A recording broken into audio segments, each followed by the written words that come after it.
Hello बच्चों, आज हम पढ़ेंगे पार्ट्स ऑफ ए प्लांट। ठीक है।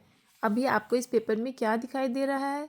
एक फ्लावर दिखाई दे रहा है, लीव्स दिखाई दे रही है और यहाँ पर सॉइल दिखाई दे रहा है। ठीक है।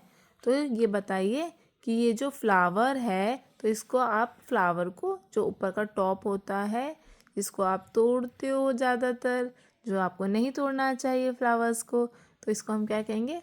फ्लावर। फ्लावर की स्पेलिंग क्या होती है? इसे हम फ्लावर बोलते हैं, फ्लावर। तो FLOWER को हम क्या बोलेंगे? फ्लावर। ठीक है। अब इसका जो यहाँ से लेकर यहाँ तक का पार्ट होता है फ्लावर का, इसको हम क्या बोलते हैं बेटा? पेटल। ठीक है। क्या बोलते हैं हम? पेटल। और इन हरी हरी पत्तियों को, ग्रीन ग्रीन लीव्स को हम क्या कहते हैं? लीफ। जब हम एक पत्ते की बात करते हैं तो हम लीफ कहते हैं, एक से ज़्यादा पत्तों की बात करते हैं तो हम लीव्स कहते हैं। और ये जो डंडी है, ठीक है, इसको हम क्या कहते हैं? स्टेम। ठीक है। जैसे हमारी बॉडी में स्पाइनल कॉर्ड होती है ना, जो हमको सहारा खड़ा रखती है, उसी तरीके से प्लांट्स को कौन खड़ा रखता है? स्टेम। STEM, stem. और जो ये जड़ें है, जहाँ पर ये सॉइल के अंदर होती है, ठीक है, जिसकी वजह से ये खड़ा रहता है, जहाँ से इसको पानी और न्यूट्रिएंट्स मिलते हैं, वो कहाँ पर है? सॉइल के अंदर। तो ये जड़ों को हम क्या कहते हैं? रूट। इसकी स्पेलिंग क्या होती है? ROOT, root. ठीक है। चलिए, plants are our green friends. Plants क्या होते हैं? प्लांट्स होते हैं हमारे हरे दोस्त, हरे दोस्त। ठीक है। चलिए, यहाँ पे देखिए और थोड़ी सी और चीज़ें दे रखी है। ये तो हो जाता है आपका स्टेम। ठीक है, जो एकदम बीचों बीच होता है, ये तो हो गया आपका स्टेम। पर इसमें से जो डंडियाँ और निकलती है, तो इसको हम क्या कहते हैं? ब्रांचेस कहते हैं, ब्रांच कहते हैं। एक ब्रांच होगी तो हम ब्रांच बोलेंगे, और एक से ज़्यादा होगी तो हम ब्रांचेस बोलेंगे। तो हम इसको इंग्लिश में बोलेंगे कैसे?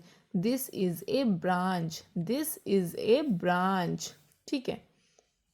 और ये जो बहुत मोटा है, ये पूरा इतना मोटा है तो हम स्टेम बोल देते हैं, पर जो ज़्यादा मोटा होता है, ठीक है, जो ज़्यादा थिक होता है, उसको हम क्या कहते हैं? ट्रंक। जो बहुत बड़े बड़े पेड़ होते हैं उनके लिए हम इसको स्टेम नहीं बोलेंगे, उसके लिए हम बोलेंगे ट्रंक। ठीक है। तो हम कैसे बोलेंगे इंग्लिश में?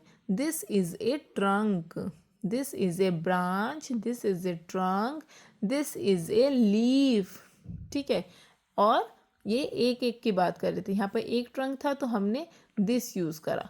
ठीक है। एक ब्रांच के लिए बात करी तो हमने दिस यूज़ करा। यहाँ पर एक पत्ते के लिए बात करी तो हमने दिस यूज़ करा, दिस इज़ ए लीफ।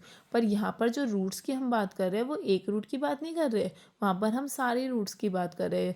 ये सारी रूट की बात कर रहे हैं। ठीक है। तो जब हम एक से ज़्यादा रूट की बात करते हैं या एक से ज़्यादा किसी चीज़ की बात करते हैं, तो वहाँ पर हम क्या यूज़ करते हैं? दीज। ठीक है। अभी दीज और दोज भी हो सकता था, पर इस चीज़ को आपको अगले में क्लास में समझाऊंगी, अगली वीडियो में कभी समझाऊंगी।